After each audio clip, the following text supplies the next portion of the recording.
Hey, motorcycle.com viewers, Tom Roderick here. I am in beautiful southern Spain at the Ascari circuit, a wonderful private racetrack that is a glory to ride on any machine, but today is kind of special. We've got the 2014 KTM Super Duke R.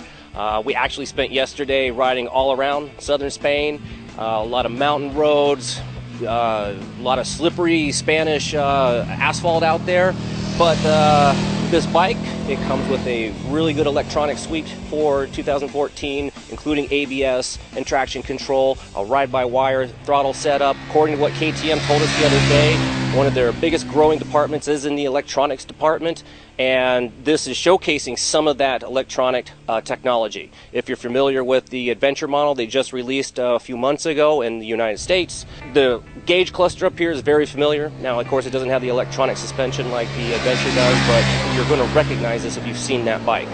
As far as riding it, you know, this naked, what they refer to as the Beast, it's not as beastly as you might think.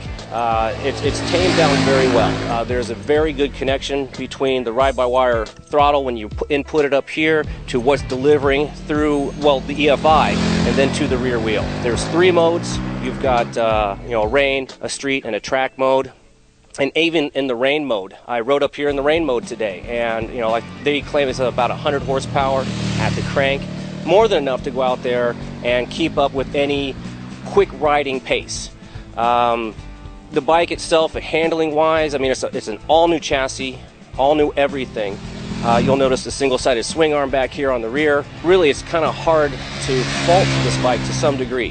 One way I think you could describe it is you could really ride this bike to the track, do a track day, and then ride it home, which is pretty much what we're doing today. We rode the street bikes here at Ascari, and the way the suspension's set up, the power delivery, again, the TC, everything, and the ABS is operating in the background. Now, it is switchable. You can turn it off, the ABS and the TC, but even with it, you know, operating, it's not something that is going to interfere with your track day riding or out on the street. Certain speeds, yeah, you're going to start, you know, touching down some foot pegs and the shifters. Now, we didn't really have time to fiddle with suspension, but of course it was set a little soft for the track riding, so you could stiffen that up.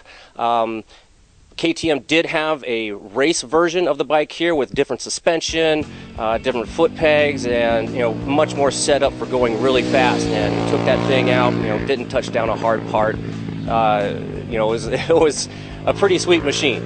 And all the stuff that they have that was on that race machine is basically available through KTM. And so far, I mean, like we reported with the Adventure, KTM really knocked it out of the park with that bike, and this one is looking just as good. So if you're curious about some of the details of this motorcycle, go to motorcycle.com and read the full story there.